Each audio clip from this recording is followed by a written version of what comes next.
This Saturday marks 3 years since the deadly January 6 assault on the U.S. Capitol. And in a new campaign ad, President Biden is spotlighting the violence from that day and from tragedies like the white supremacist rally in Charlottesville. There's something dangerous happening in America. There's an extremist movement that does not share the basic beliefs in our democracy. All of us are being asked right now, what will we do to maintain our democracy? History's watching. The world is watching. And most important, our children and grandchildren will hold us responsible. CBS News Chief Washington correspondent Major Garrett joins us now here at the table. Major, what's your assessment of President Biden deciding to move in this direction with this ad?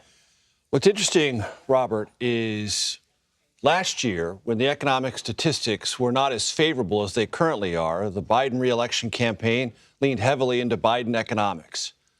They've sort of dropped that or receded that, even though economic numbers are far better. Inflation's down, stock market is up, unemployment remains low, but they're not leaning into economics at all, at least not right now. What are they leaning into?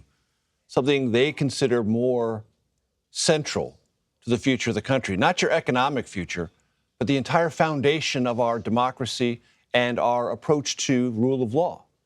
That is where the Biden-Harris reelection campaign wants to start 2024, assuming Trump will be the nominee and framing everything about the race between Biden and Trump as a question of, will this American experiment continue as we have known it? Because they are asserting if there is a Trump reelection, it will not. And it's not just going to be advertising. January 6th remained this open wound in the country, and especially on the political front. Trump still faces a federal trial that is scheduled to begin sometime in the late winter or spring, led by special counsel Jack Smith. How is that going to overlap with the political messaging from the White House? I think the interesting thing for the Biden-Harris reelection campaign is they've made a tactical decision not to leave that to the legal forum only, to make this a political argument and start it right as soon as possible. The president will be in Valley Forge, Pennsylvania tomorrow to give a speech about all these things we just discussed, a day before January 6th, for weather reasons primarily, but to say, look, we are 3 years removed from this event, which on the Republican side is now being cast as something that was not as grave, not as dangerous, not as troublesome as it clearly was. What the Biden-Harris reelection campaign wants to say, Democrats rally around this, and all you suburban, undecided, or swing voters and exurban swing voters who tilted the election in 2020 toward Joe Biden, think about this. Remember that day. Remember what led up to it. Remember what has happened since then.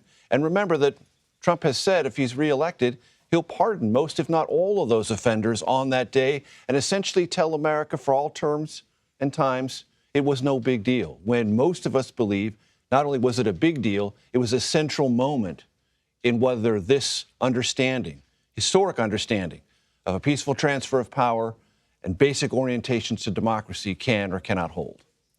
You used the phrase, it was a central moment. And I think of FDR and December 7th, 1941, talking about that day to the U.S. Congress and to the American people, a day that everybody in the country seemed to believe would live in infamy. There is a divide over January 6th that you've mentioned. With the benefit of distance now from January 6th, a few years, what does January 6th mean to the country based on your reporting on all of these issues? It's a jump ball in ways I simply did not imagine it could be, Robert. For a good number of Trump-aligned Republicans, it's a much smaller event, not violent, even though the visual images are unmistakably violent. It wasn't as violent, or it might have been a, quote, inside job, which it manifestly was not. There has been an attempt, a successful attempt within Republican circles generally, and certainly those most Trump-aligned, to not only sanitize January 6th, but to practically eliminate it from the national memory as something traumatic, as something maybe pseudo-patriotic, that they were onto something. That's not what happened. That's not what it was about. The monstrous lie will always be a monstrous lie. 2020 was not an election that was stolen. There did not need to be any kind of violent riot at the Capitol to stop a peaceful transfer of power, yet it happened. And for Republicans, that's becoming sort of a misty memory. And what the Biden-Harris reelection campaign said, no, It's not misty. It is real. It is ever present. And if the person who was mostly responsible for setting all that in motion is brought back to the presidency, we have no idea what direction things will go. Major Garrett, thank you.